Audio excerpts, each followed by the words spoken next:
Well, here are the swap meet heads I'm going to put on the 327. Um, these are a pair of 1968 model 291 castings. These are the 194 150 variety. They also came in a 202 160. But these would have came on, I believe, a 275 horse 327 or I think it was a 290 horse 350.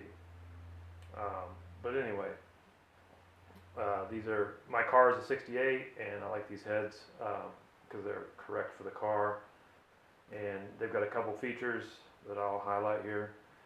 But I'm getting ready to put them together. The one on the left, I just put all the valves and positive valve seals in, and on the, I guess it'd be the number 2 cylinder there, I've got the valves open roughly to where they would be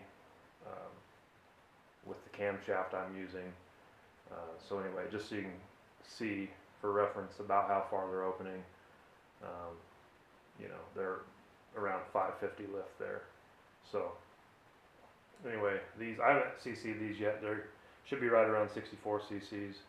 I will CC them when I'm done, just so I can get an accurate compression ratio for this engine. It should put this engine with the head gaskets I'm going to use about 9.5 to 1, which will be fine. So anyway, the story behind these heads is, I think it was last year, I was down at the Tri-State swap meet. Actually, it was the year before. The guy was selling these. I bought them for 150 bucks. They were complete.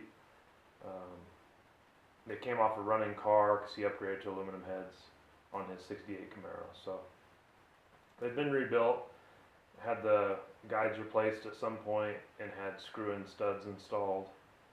And so it was a pretty good deal.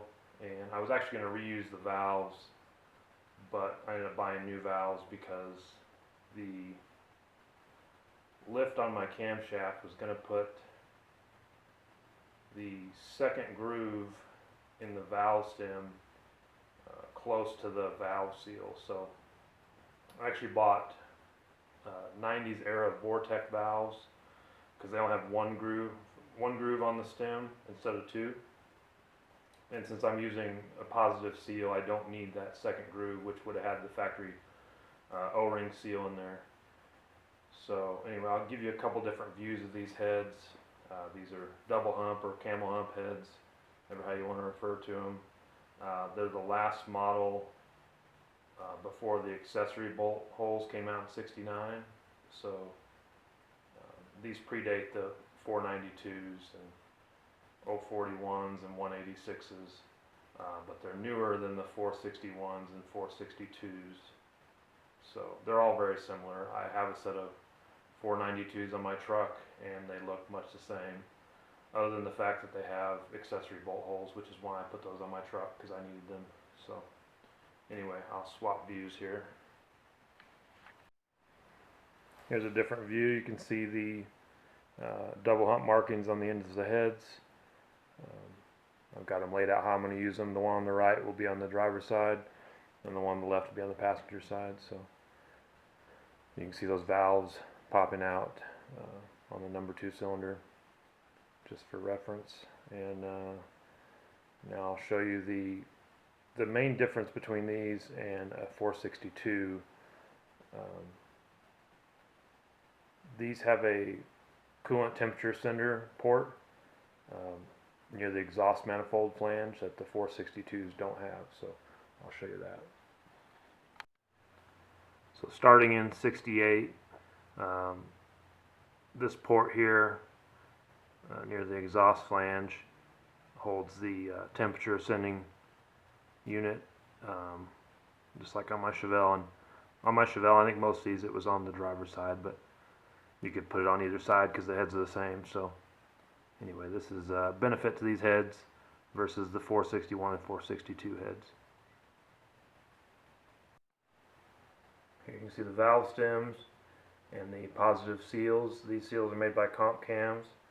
They're part number 506-16 for a set of them, and I use these same ones on my 492s. These heads were already machined for a positive seal, and it just so happened that these are the ones that fit. These seals will not fit a stock head without machining, so there you go. Here's a quick view of the chamber, and I just did a mild bowl blend on these, and then I cleaned up the exhaust port and just smoothed out any ridges and such. So did a really minor amateur porting job on these heads. There won't be a lot of benefit, but there'll be some, I hope. And you can see the pressed in aftermarket valve guides that were done some time ago. So hopefully these heads work out good. I think they will. Should perform well.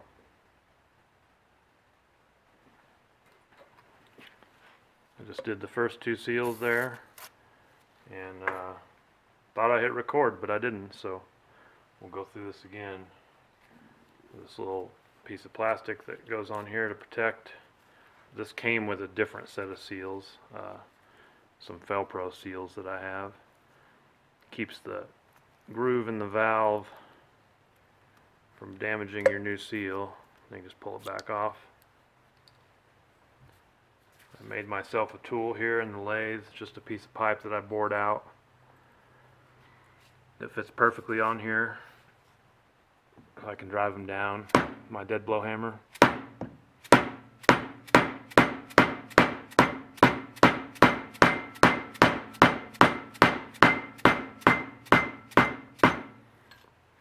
There you are. Positive valve seal.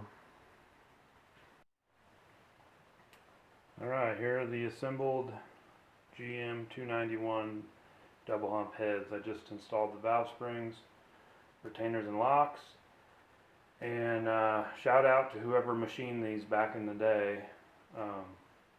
I bought these down in Denver. I don't know who machined them obviously previously, but when I measured all the valve heights, I mocked up the retainers to see what kind of shim packs I needed under the springs, and every one was within 10 thousandths. So whoever machined the seats or the spring pockets or both, stellar work. A lot of stuff I worked on has not been like that, so I wish I knew who that machinist was. I would give them all my business, but I have no idea. So here's a quick rundown of the part numbers. I used a trick flow valve spring made by PAC, TFS-16846-16. It's a 1.265 inch diameter valve spring set, and it'll fit in the stock pockets of a small block Chevy head. I currently have these springs on my Chevelle on a different engine, and they're working fine with the solid roller. So it's a small solid roller. You know, if you're running a 650 solid roller, this is not the spring for you. But anyway, so I bought another set to put on these heads because I know they work. I went with 10-degree comp retainers and valve locks, and the retainers are part number CCA-750-16, and the valve locks are part number CCA-613-16. So I can't remember if I have 7-degree or 10-degree locks on the Chevelle currently, but I figured on the 327 we'd go with 10-degree locks just to be safe. So this is probably the last time you'll see these heads before they're on the engine. They'll get bolted up this week with new head gaskets. I've got 28 thousandths composite head gaskets for this engine. So anyway, I think that sums up the cylinder head video here. I'll see you all on the next one.